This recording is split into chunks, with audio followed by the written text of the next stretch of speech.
ನಮಸ್ಕಾರ ವೀಕ್ಷಕರೇ, ಕನಕ ಕರ್ನಾಟಕಕ್ಕೆ ಸ್ವಾಗತ. ನಾನು ಯೋಗೇಶ್ ಈಶ್ವರ್.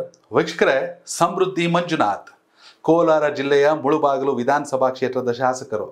ಅದು ಯಾಕೆ ಅವ್ರ ಬೈಟ್ಗಳನ್ನ ಕೇಳ್ತಾ ಇದ್ರೆ, ಯಾಕಾದ್ರೂ MLA ಆಗ್ಬಿಟ್ನೋ, ಯಾಕಾದ್ರೂ ಎಲೆಕ್ಷನ್ ನಿಂತುಬಿಟ್ನೋ, ಅದು ಯಾಕಾದ್ರೂ 2 ವರ್ಷದಿಂದ ಒದ್ದಾಡ್ತಿದ್ದೀನೋ, ಇನ್ನು ಉಳಿದಿರೋ 3 ವರ್ಷನ ಅದು ಹೆಂಗಪ್ಪ ಕಳೆಯೋದು, ಇಂಥದೇ ಮಾತುಗಳು, ಇಂಥದೇ ಸ್ಟೇಟ್ಮೆಂಟ್ಗಳು. ಹಾಗಾದರೆ ಶಾಸಕರಾಗಿ ಫೇಲಾ? ಖಂಡಿತವಾಗಲೂ ಇಲ್ಲ. ಇದು ಪ್ರೆಸೆಂಟ್ ರಾಜ್ಯದಲ್ಲಿ ಇರುವಂಥ ಎಲ್ಲ ವಿಧಾನಸಭಾ ಕ್ಷೇತ್ರಗಳ, ನಾನು ಕಾಂಗ್ರೆಸ್ ಅವ್ರನ್ನ ಸಪ್ರೇಟು ಅಂತಿಲ್ಲ, JDS ಅವ್ರನ್ನ ಸಪ್ರೇಟು ಅಂತಿಲ್ಲ, BJP ಅವ್ರನ್ನ ಸಪ್ರೇಟು ಅಂತಿಲ್ಲ. ಇದು ಫ್ಯಾಕ್ಟ್. ಅನುದಾನ ಇಲ್ಲ, ಅನುದಾನ ತಾರತಮ್ಯ. ಸಮೃದ್ಧಿ ಮಂಜುನಾಥ್ ಬಿಸ್ನೆಸ್ ಮ್ಯಾನ್ ಆಗಿ ಬಿಗ್ ಶಾಟ್, ಪೊಲಿಟಿಷಿಯನ್ ಆಗಿ, ಯುವ ರಾಜಕಾರಣಿಯಾಗಿ, JDSನ ಭವಿಷ್ಯವಾಗಿ ಖಂಡಿತವಾಗಲೂ ಅತ್ಯುತ್ತಮ ಫ್ಯೂಚರ್ ಇದೆ. ಆದರೆ ಕೆಲಸ ಮಾಡೋಕ್ಕೇನು ಮನೆ ದುಡ್ಡ ತಗೊಬಂದಾಗದ ದಿನ. ಇವತ್ತಿನ ಪರಿಸ್ಥಿತಿಯ ರಾಜಕೀಯ ವ್ಯವಸ್ಥೆಯಲ್ಲಿ ಒಬ್ಬ ಶಾಸಕ ಕನಿಷ್ಠ 50,000ದಿಂದ 1 ಲಕ್ಷ ಜೇಬಲ್ಲಿ ಇಟ್ಕೊಳ್ದೆ ಮನೆಯಿಂದ ಹೊರಗೆ ಬರೋಕ್ಕಾಗಲ್ಲ. ಹಬ್ಬ, ಹುಣ್ಣಿಮೆ, ಮದುವೆ, ಮುಂಜಿ, ಸಾವು, ನೋವು ಹೋಗಲೇಬೇಕು. ಜನ ಬಾಳಿಕೆ ಬೇಕು. ಹೋದ್ಮೇಲೂ ಹೋದ್ರೂ ಬೈತಾರೆ ಜನ. ಆ ಮದುವೆಲೇನೋ ಅರ್ಧ ಗಂಟೆ ಇದ್ರಂತೆ, ಫ್ರಂಟ್ ಸೀಟಲ್ಲೇ ಕೂತ್ಕೊಂಡಿದ್ರಂತೆ, ನಮಗೆ ಬಂದ್ಬಿಟ್ಟು ಕೈ ಕೂಲ್ ಹೊರಟೋಗ್ಬಿಟ್ರು. ಹೋಗಿಲ್ಲ ಅಂದ್ರೂ ಬೈತಾರೆ. ಎಲೆಕ್ಷನ್ ಮಾಡೋ ಟೈಮಲ್ಲಿ ನಿಂತಿದ್ದವ್ರು ನಾವು, ನಮ್ಮನೆ ಶುಭ ಕಾರ್ಯಕ್ಕೆ ಬರಲಿಲ್ಲ ಅಂತಾರೆ.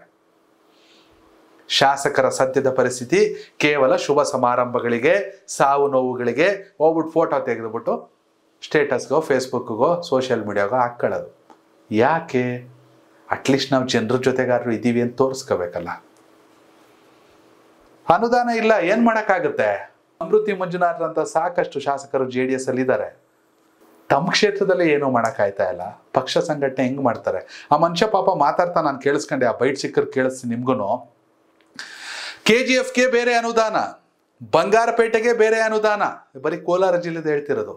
ಮುಳುಬಾಗ್ಲು ಜನ ಏನ್ ಮಾಡವ್ರೆ?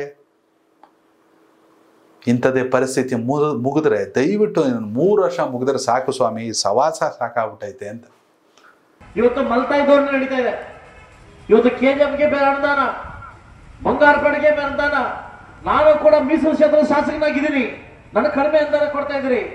ಇನ್ನೊಂದು ದಿವಸ ಮುಂದೊಂದು ದಿವಸ ನೀವು ಇದೇ ರೀತಿ ಮುಂದೊಂದು ನನಗೂ ಕೂಡ ಕೋರ್ಟ್ ಮೆಟ್ಲಿರ್ಬೇಕಾಗುತ್ತೆ, ನನಗೂ ಕೂಡ ನ್ಯಾಯಾಂಗದ ನ್ಯಾಯ ಕೇಳಬೇಕಾಗುತ್ತೆ. ಇದು ಎಚ್ಚರಿಕೆಯನ್ನು ಕೊಡ್ತಾ ಇದ್ದೀನಿ.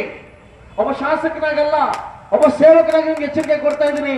ಈ ಮಾಧ್ಯಮ ಮುಖಾಂತರವಾಗಿ ದಯವಿಟ್ಟು ನಾವು ಕೂಡ ಮುಳುಬಾಗಿಲಲ್ಲಿ ಕರ್ನಾಟಕ ರಾಜ್ಯದ ಭೂಪಟದಲ್ಲಿ ಬದುಕಿದೀವಿ. ಕರ್ನಾಟಕ ರಾಜ್ಯದ ಭೂಪಟದಲ್ಲಿ ನಾವು ಕೂಡ ಮುಳುಬಾಗಿಲಿದ್ದೀವಿ. ನಮಗೆ ಸಿಗತಕ್ಕಂತ ಅನುದಾನವನ್ನ, ಅಭಿವೃದ್ಧಿಯನ್ನ ದಯವಿಟ್ಟು ಆದಷ್ಟು ಬೇಗ ರಾಜ್ಯ ಸರ್ಕಾರ ಇದನ್ನ ಗಂಭೀರವಾಗಿ ತಗೋಬೇಕು. ಗ್ಯಾರಂಟಿ ಗ್ಯಾರಂಟಿ ಗ್ಯಾರಂಟಿ, ಜೀವಕ್ಕೆ ಗ್ಯಾರಂಟಿ ಇಲ್ಲ. ಇವ್ರ ಯೋಜನೆಗಳ ಗ್ಯಾರಂಟಿ ತಗೊಂಡು ಜನ ಏನ್ ಮಾಡ್ಬೇಕಿದ್ರಿ? ತುಂಬಾ ಬೇಸರ ಆಗೋದು. ಎಷ್ಟೋ ಜನ ವಯಸ್ಸಾದವರು, ಪಾಪ ಗಂಡು ಮಕ್ಕಳು ಅಂದ್ರೆ ವಯೋವೃದ್ಧರು, ಹೆಣ್ಮಕ್ಳೆಲ್ಲ ಫ್ರೀಯಾಗಿ ಓಡಾಡ್ತಾವ್ರೆ. ಯಾಕೆ? 50 ವರ್ಷ ದಾಟ್ತವ್ರು ಎಲ್ಲರಿಗೂ ಮಾಡಬೇಕಿತ್ತು, ಫ್ರೀ ಕೊಟ್ಬಿಡ್ಬೇಕಿತ್ತು. ಏನಿತ್ತು? ಕೆಪಾಸಿಟಿ ಇರೋರು ಕಾಸು ಕೊಟ್ಟು ಹೋಗೋರು, ಇಲ್ಲಾಂದ್ರೆ ಏನೋ ಮಾಡ್ಕೊಳ್ಳೋರು. ಗ್ಯಾರಂಟಿ ಅನ್ಕೊಂಡು ಯಾವುದೇ ಅಭಿವೃದ್ಧಿ ಇಲ್ಲ, ಯಾವುದೇ ಅನುದಾನ ಇಲ್ಲ. ರಸ್ತೆಗಳು ಡಾಂಬರೀಕರಣ ಕಂಡಿಲ್ಲ, ಡ್ರೈನೇಜ್ಗಳು ಸೈಜ್ಗಳು ಕಂಡಿಲ್ಲ, UGD ವ್ಯವಸ್ಥೆ ಆಗಿಲ್ಲ. ಕುಡಿಯೋ ನೀರಿಗೆ ಇನ್ನೂ ಹಾಹಾಕಾರ ಸಾಕಷ್ಟು ಕಡೆ. ಕೋಲಾರ ಒಂದು ರೀತಿಯಲ್ಲಿ ಗಡಿ ಜಿಲ್ಲೆ, ಮುಳುಬಾಗಿಲು ಒಂದು ರೀತಿಯಲ್ಲಿ ಗಡಿ ಕ್ಷೇತ್ರ. ಅನುದಾನ ಆಗಿಲ್ಲ ಅಂದರೆ ಜನ ಹೆಂಗ್ರಿ? ಜನ ಗೆಲ್ಸೋದು ಏನಕ್ಕೆ? ಗೆದ್ದಿರೋರಿಗೆ ಕನಿಷ್ಠ ತಮ್ಮದೇ ಆದ ಆತ್ಮಸಾಕ್ಷಿ ಅನ್ನೋದು ಇರುತ್ತೆ. ಸಮೃದ್ಧಿ ಮಂಜುನಾಥ್ಗೆ 2 ವರ್ಷದಿಂದ ಬೇಸರ, ಬರೀ ಏನು ಕೆಲಸ ಆಗ್ತಾ ಇಲ್ಲ ಅಂತ. ಏನು ಮಾಡ್ತಾರೆ? ಜನಕ್ಕೆ ಗೊತ್ತಾಗಲ್ಲ. ಜನ ಏನು ಅನ್ಕೋತಾರೆ? ಚರಂಡಿ ಕಟ್ಟಿದ್ರು ಬಂದ್ಬಿಟ್ಟು ಕ್ಲೀನ್ ಮಾಡಿಸ್ಬೇಕು MLA ಅನ್ಕೋತಾರೆ. ಹಂಗೆಲ್ಲ ಆಗಲ್ಲ. ಹೀಗಾಗಿ ಈ ಅನುದಾನ ತಾರತಮ್ಯದ ವಾರ್ ಇದಿನ್ನೂ 2 ವರ್ಷ. ಮುಂದಕ್ಕೆ ಏನಾಗುತ್ತೋ ಏನೋ, ಶಾಸಕರೇ ರೊಚ್ಚಿಗೆ ಹೇಳ್ತಾರೋ, ಏನು ಬೇಕಾದ್ರೆ ಆಗಬಹುದು.